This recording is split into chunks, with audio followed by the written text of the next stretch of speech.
बेहतरीन किस्म की रेस्टोरेंट स्टाइल नली नहरी बनाने की तमाम टिप्स और ट्रिक्स देने वाली हूँ आज की इस वीडियो में। और बताने वाली हूँ कि अक्सर हमारी नहारी पर जो ऑयल है वो सेपरेट नहीं होता, या घर के साफ़ सुथरे मिसालों से, बाज़ार के आर्टिफिशियल मिसालों से बचकर घर के मिसालों से किस तरह हम परफेक्ट नहारी बना सकते हैं जिसकी खुशबू, जायका और लुक बिल्कुल हमें रेस्टोरेंट जैसी मिले। और नली नहारी बनाने के लिए किस किस्म का गोश्त जो है वो बेहतरीन रहता है। वैसे तो आप किसी भी किस्म के गोश्त से नहारी बना सकते हैं, लेकिन नली नहारी बनाने के लिए जो स्पेसिफ़िक गोश्त इस्तेमाल किया जाता है वो कौन सा होता है। कुछ टिप्स और ट्रिक्स ऐसी हैं जो कि हमें नहीं मालूम होती, रेस्टोरेंट्स वाले नहीं बताते। तो आज देने वाली हूँ आपको एक मुकम्मल रेसिपी, एक कंप्लीट गाइडलाइन नली नहारी की। तो वीडियो को आपने कंप्लीट देखना है, कोई भी स्टेप मिस नहीं करना, ताकि आपकी बेहतरीन नहारी बनकर तैयार हो और आपके घर वाले उंगलियां चाटते रह जाएं। तो चलिए स्टार्ट करते हैं अपनी आज की रेसिपी।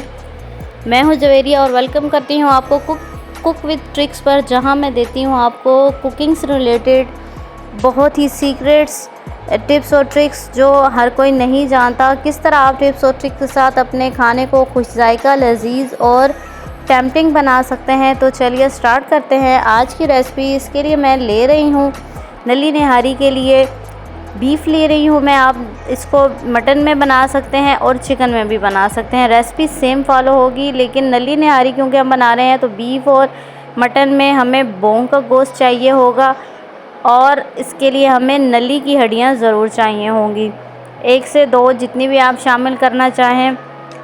1 किलो गोश्त है तो इसमें 2 हड्डियाँ जा रही हैं।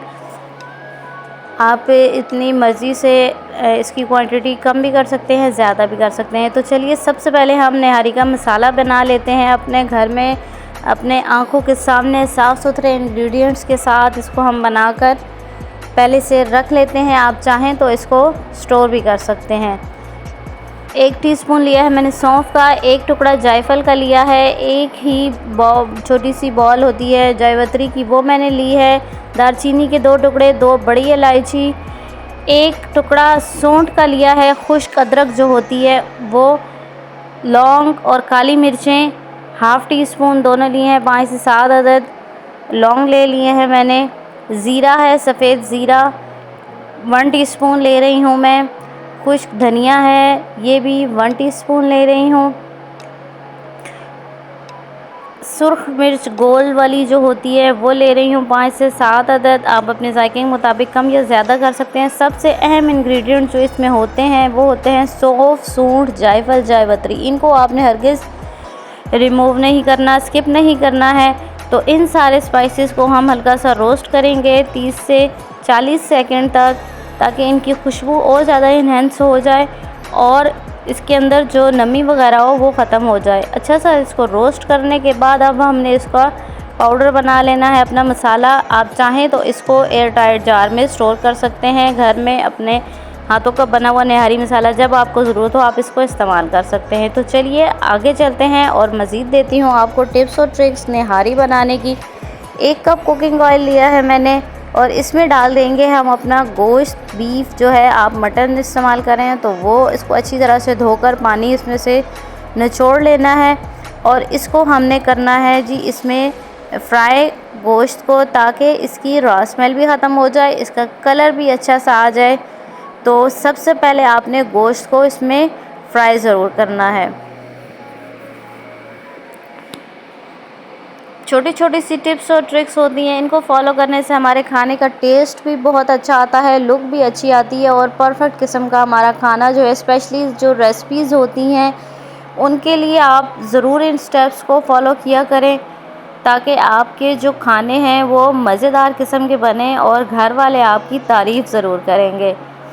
तो इसमें डाला है मैंने 1 टेबलस्पून भर के लहसुन और अदरक का पेस्ट। इसके साथ भी हम इसको फ्राई करेंगे 2 से 3 मिनट तक, ताकि लहसुन का कच्चापन भी ख़त्म हो जाए और हमारा गोश्त भी साथ में फ्राई होता रहेगा। अब इसमें डालेंगे हम अपना जो मसाले तैयार करके रखे थे वो, और साथ में शामिल कर देंगे नमक। 2 टीस्पून मैंने नमक डाला है। नमक आप अपने टेस्ट के मुताबिक कम या ज़्यादा कर सकते हैं। नहारी बनाते हुए अक्सर ये होता है कि उसको जब एंड पे हम उसमें आटा या अरारोट कोई भी चीज़ डालते हैं तो उसका ऑयल जो है वो उसके अंदर मिक्सअप हो जाता है, ऊपर से तरी नहीं आती। तो उसकी वजह क्या होती है या वो किस तरह से आप उसको खूबसूरत एक लुक दे सकते हैं, वो टिप्स भी आपको देने वाली हूँ। यहाँ पर मसाला डाला है और साथ ही शामिल कर रही हूँ मैं 1 अदद साबुत प्याज। साबुत प्याज इसलिए डाल रही हूँ क्योंकि इसमें हमने प्याज का टेस्ट देना है लेकिन टेक्सचर नहीं देना। जब हमारा गोश्त गल जाएगा तो इसको आराम से हमने प्याज को इसी तरह रिमूव कर देना है, इसमें से निकाल देंगे। निहारी मसाला जो हमने तैयार करके रखा था वो डाल देंगे इसमें। 1.5 टीस्पून मैंने रेड चिली पाउडर डाला है, ½ टीस्पून इसमें हल्दी पाउडर जा रहा है, चंद दाने कलवंजी के हर खाने में शामिल होते हैं। आप भी ज़रूर इनको शामिल किया करें अपने खानों में, बहुत ज़्यादा फ़वाइद हैं और सुन्नत नबवी भी हैं। तो मसाले डालकर अब हमने गोश्त को मज़ीद फ्राई करना है 2 से 3 मिनट तक हमारे मसालों की भुनाई अच्छी हो जाए और अच्छी सी खुशबू जो है वो हमारे निहारी में अच्छे से रच बस जाए। तो देखिए आप अच्छे से इसकी हो चुकी है भुनाई। अब हमने करना है जी इसमें से ऑयल अपना अलग कर लेना है, जो हमने बाद में तरी के तौर पर यूज़ करना है। अगर हम इसके अंदर अभी से छोड़ देंगे सारा ऑयल तो फिर बाद में जब हम आटा डालेंगे तो वो अलग करना तरी को बहुत ज़्यादा टाइम टेकिंग हो जाएगा प्रोसेस और उसमें बहुत ज़्यादा वक्त लग जाएगा। इसलिए हमने ऑयल को यहीं पर पहले से आधा ऑयल जो है हमने इसमें से निकाल कर साइड पे कर देना है। 6 से 7 गिलास मैंने इसमें पानी डाला है और इसको हम प्रेशर कुकर में बना रहे हैं। आप नॉर्मल पतीले में बना रहे हैं तो आपको 1 से 1.5 घंटा आराम से इसको पकाना पड़ेगा, क्योंकि हड्डी जो होती है नली वाली वो टाइम ज़्यादा लेती है और नली निहारी में गोश्त को स्पेशली बहुत अच्छा सा गला हुआ होना चाहिए। जब तक हमारा गोश्त गलता है 2 टेबलस्पून मैंने लिया है जी आटा, नॉर्मल गेहूं का आटा, गंदम का आटा जो हम घर में यूज़ करते हैं। आप चाहें तो इसमें मैदा या कॉर्नफ्लोर भी यूज़ कर सकते हैं।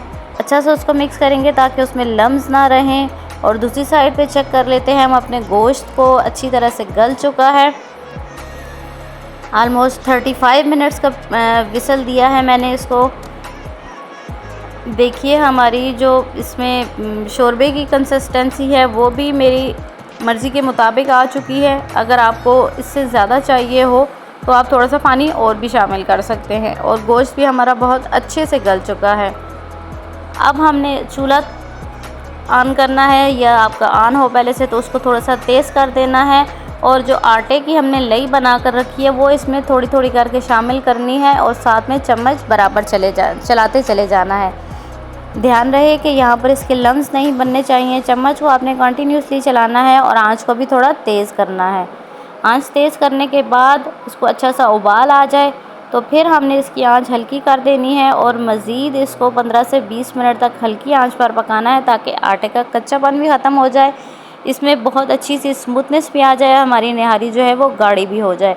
तो जितनी देर में मैं साथ बना लेती हूँ। नान तेल वाले बच्चों को बहुत पसंद होते हैं। घर में बनी हुई चीज़ों का टेस्ट भी बहुत अच्छा आता है। आप भी घर में बनाने की कोशिश किया करें। अगर आपको नान की रेसिपी घर में बनाने की चाहिए तो उसकी रेसिपी भी आपको मेरे चैनल पर ईज़िली मिल जाएगी। आप बस चैनल को सब्सक्राइब कर दीजिए। कोई भी स्टेप अच्छा लगा हो वीडियो का तो लाइक ज़रूर कर दिया करें और फैमिली फ्रेंड्स के साथ शेयर कर दिया करें, ताकि कुछ आपको जो नया सीखने को मिला है वो और लोगों को भी सीखने को मिल जाए। क्योंकि जो आसानियाँ दूसरों के लिए पैदा करता है अल्लाह ताला उसके लिए आसानियाँ पैदा कर देते हैं। तो देखिए जी हमारे मज़ेदार किस्म के नान तैयार हो चुके हैं, साथ ही हमारी निहारी भी तैयार हो चुकी है। कितनी ज़बरदस्त इसकी लुक आई है। देखें इसका ऑयल अभी से मेरा सेपरेट हो चुका है। अगर आपका ऑयल यहाँ पर अलग ना हो तो आप इसको मज़ीद 10 मिनट तक पका लें, हल्की आंच पर आपका ऑयल ऊपर आ जाएगा। हरी मिर्च और अदरक बारीक कटी हुई डालकर अच्छा से इसको गार्निश करेंगे और गर्मा गर्म नान चपाती के साथ इसको सर्व करेंगे। आपके घर वालों को ज़रूर पसंद आएगी और आई होप कि आपको भी कुछ ना कुछ नया सीखने को मिला होगा। वीडियो अच्छी लगे तो लाइक करने में कंजूसी ना किया करें। आपके एक लाइक से मुझे बहुत खुशी होती है। अच्छा सा कमेंट करके मेरी हौसला अफजाई कर दिया करें। खुश रहिए, खुशियाँ बांटिए, दूसरों के लिए आसानियाँ पैदा करें। अल्लाह ताला आपके लिए आसानियाँ पैदा कर देंगे। अपना रखिएगा बहुत सा ख्याल और मुझे रखिएगा दुआओं में याद। अगली वीडियो तक, अगली रेसिपी तक मुझे दीजिए इजाज़त। अल्लाह हाफिज़।